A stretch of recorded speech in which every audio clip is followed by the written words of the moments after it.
ተረጅነት የመፍጠር አቅም የመስራት ጉልበት የሚበላ ካንሰር ነው። ሰው ተረጂ ለመሆን እየቻለ መስራት በሚገባው እጁ ለመለመን የሚዘረጋ ከሆነ በሽተኛ ነው። ይሄ በሽታ ኢትዮጵያ ውስጥ ምናልባትም በመንግስት እቅድ ጭምር የተሰራበት ይመስለኛል። ለማኝ ማህበረሰብ መብቱን አይጠይቅም በሚል ሂሳብ ሊሆን ይችላል።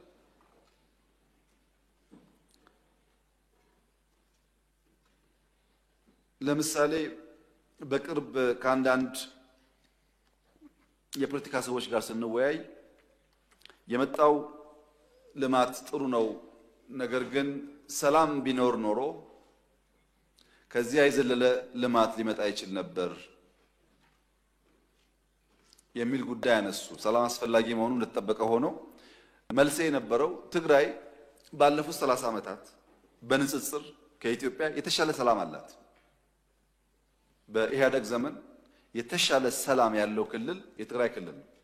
ከ83 እስከ 2010 በነበረው ከዛም በላይ ምንም ችግር አልነበረም። በ30 ዓመት ውስጥ ግን የትግራይ ህዝብ ከስንዴ ልመና ሊገላገል አልቻለም። ጉዳዩ ሰላም ብቻ አይደለም፣ መስራት ይፈልጋል። ካልሰራን ሰላም ብቻ ያመጣዋል ብለን የምናስበው ነገር ትክክል አይደለም። ሰላም ያስፈልጋል። በሰላም ላይ ግን ተጨማሪ ስራ ያስፈልጋል። ካልተሰራበት አይመጣም ውጤቱ ማለት ነው እንጂ 30 ዓመት ሰላም የነበረበት ክልል አሁንም ስንዴ የሚጠብቅ ከሆነ ትርጉም የለውም ማለት ነው። ብቻውን ትርጉም የለውም። ለዚህ ነው የበጋ ስንዴ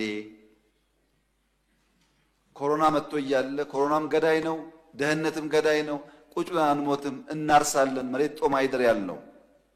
የተገኘው ውጤት ቅድም የገለጽኩት ነው። ሌማት ላይ የሌማት ትሩፋት ላይ እየመጣ ያለው ውጤት፣ የጓሮ የከተማ እርሻ ላይ፣ የጥምር ደን በተለይ ፍራፍሬ ላይ፣ አሁን ደግሞ ተምር ጀምረናል፣ ኦቾኒ ጀምረናል በስፋት ከዚህ ቀደም ማናመርታቸውን አዳዲስ ፍሩቶች ከውጭም እያመጣን አዳዲስ ዝርያዎች እየጀመርን ያለ ነው። ጊዜ ይወስዳሉ፣ ግን እነዚህ ስራዎች በከፍተኛ ደረጃ ከተረጅነት ለመላቀቅ የሚያግዙ ናቸው። ከህዝባችን ጋር በነበረው ውይይት ከጫፍ ጫፍ የኢትዮጵያ ህዝብ ተስማምቷል። ይብቃን አንፈልግም ብሎ ልመና በቃን፣ ሰርተን እንደር። ልመና ብቻውን አይመጣም። ልመና ጣጣ አለበት። እኔ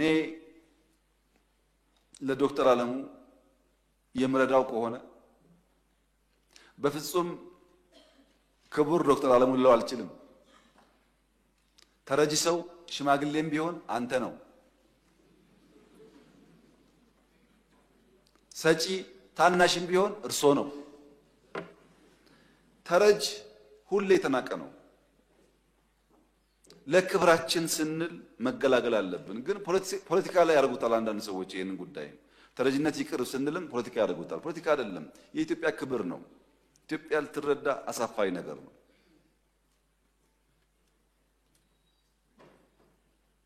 የሚገርማችሁ ነገር ማምረት እንኳን ችለን በቅተን በቃን ብንል ዛሬ የመጀመሪያው ተቃዋሚ ገጥመን ከኢትዮጵያውያን ነው።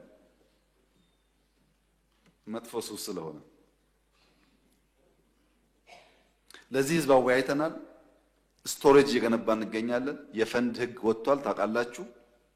የተፈናቃይ ቁጥር በከፍተኛ ደረጃ እየቀነሰ ይገኛል። የሚረዳ ሰው እየቀነሰ ይገኛል።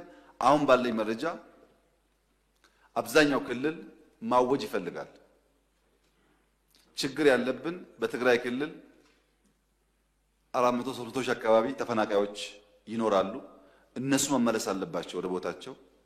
በአማራ ክልልም ውስን ተፈናቃይ አለ፣ መመለስ አለበት ወደ ክልሉ። ሌላም ቦታ በውስን ቁጥር አለ።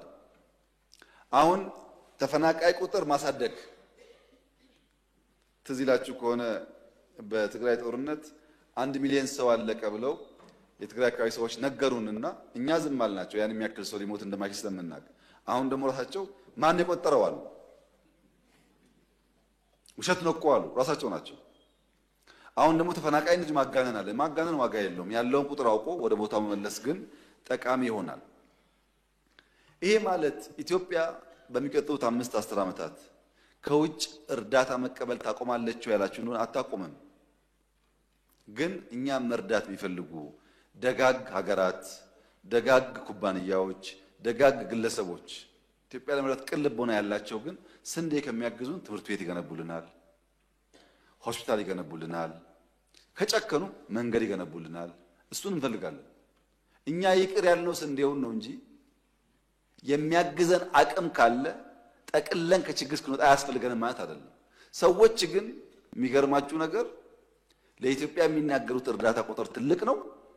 ከነሱ ውስጥ አንድ ሃይስኩል ለመገንባት ፍላጎት ያለው ግን አታዩ።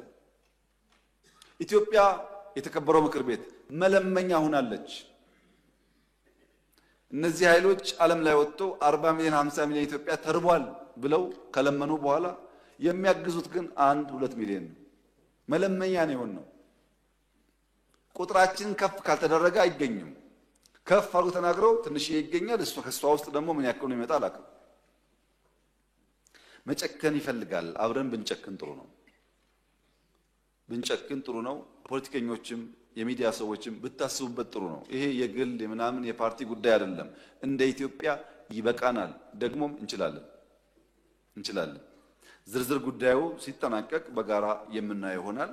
አሁን እኔ ያለኝ ጉዳይ ግን ተረጅነት መጥፎ ካንሰር ነው። እየተረዳን በቀን 3 ከምንበላ በገዛ አቅማችን 2 በልተን ቢቀርብን ይሻላል።